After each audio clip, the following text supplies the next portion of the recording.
Hello, everyone, dear viewers of the channel. I am Halyna, the guardian of secrets, a researcher of mystical phenomena, and here with me is Vadym, a historian interested in folk culture. And as always, I'm here to provide a grounding perspective, or at least attempt to, when Halyna delves into the most fascinating and sometimes chilling corners of Ukrainian folklore. Today's topic, Halyna, sounds particularly intriguing: creepy urbanism. Indeed, Vadym. We often think of our ancient spirits and mystical beings as dwelling in deep forests, remote villages, or alongside flowing rivers. But what happens when these ancient energies, or even new ones, meet the concrete jungles and steel skyscrapers of our modern metropolises? Do the domoviki still protect homes in high-rise apartments? Do mavki haunt city parks? I believe they do. That's a captivating premise, Halyna. The idea of a domovik navigating a smart home system certainly provides a humorous image.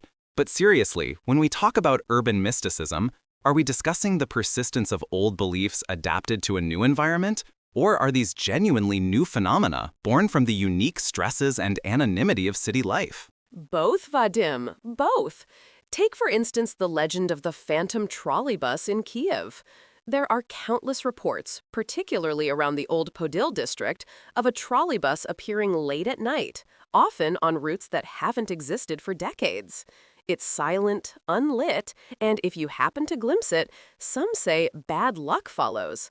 Others claim it's a vehicle carrying the souls of those who died tragically in Old Kyiv, unable to find their final rest. Ah, the Phantom Trolleybus, a classic. From a historical perspective, many such stories emerge from periods of rapid urban development and social upheaval. Kyiv, especially Podil, has a deeply layered history, full of fires, floods, wars, and repressions. People naturally seek to explain the unease or the sense of the past lingering in old streets. A silent trolleybus could be a distorted memory of wartime blackouts, or simply a trick of the light and an overactive imagination fueled by old legends. Our minds are excellent at filling in the blanks. But isn't that the magic, Vadym? The collective consciousness weaving these experiences into a narrative. It's not just tricks of light. I've spoken to people, ordinary citizens, who swear they've seen it, felt a sudden chill, or heard the faint, old-fashioned clanging of a bell that simply doesn't exist anymore. One woman told me her grandmother, who lived through the Second World War in Kyiv, warned her never to look directly at it because it takes a piece of your warmth with it. A piece of your warmth, indeed. That's a powerful cultural metaphor for the unsettling nature of the unknown.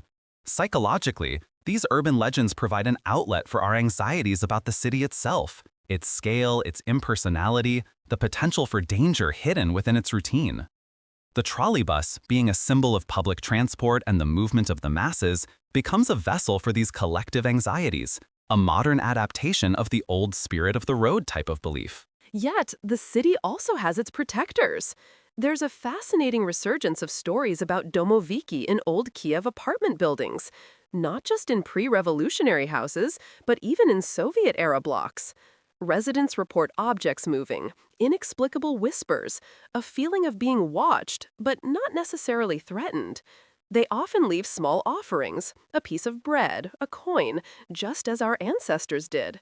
They believe these spirits adapt, learning to coexist with Wi-Fi and smart TVs. That's a beautiful example of cultural persistence.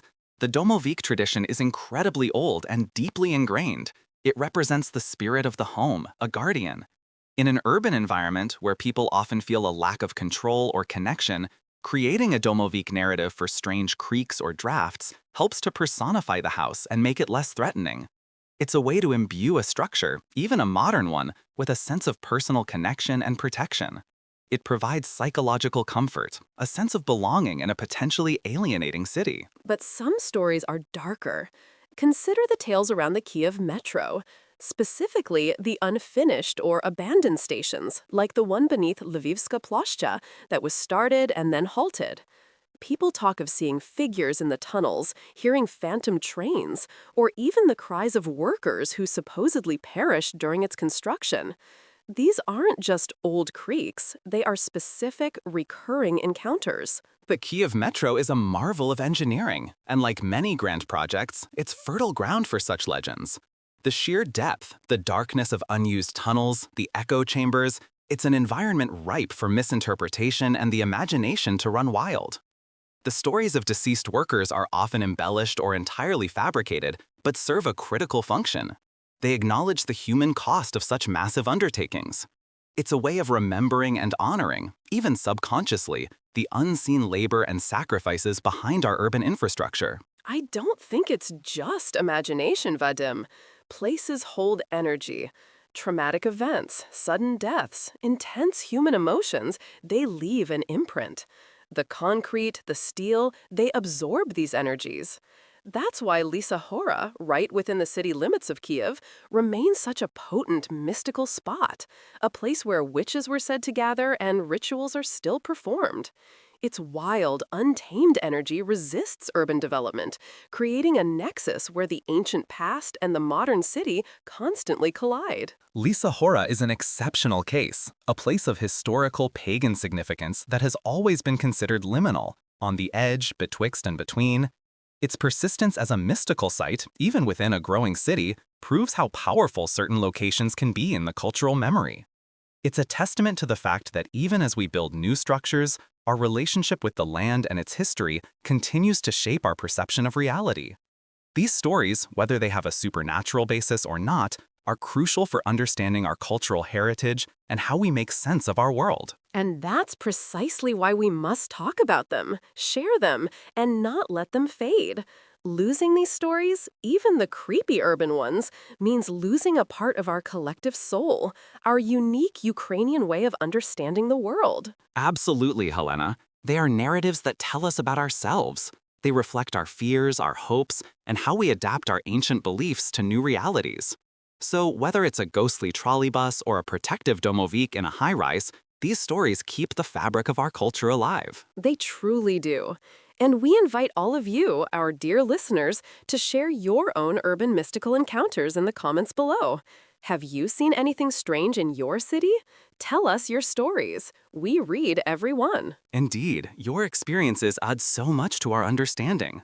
For us, these urban legends bridge the gap between our ancient past and our modern lives, showing how deeply rooted our folklore truly is. So, whether you believe in spirits or in the power of the human psyche, these tales from our bustling cities remind us that there's always more than meets the eye. Until next time, keep exploring the mysteries around you. And maybe, just maybe, check under your bed for a tiny domovik. Or leave out a treat.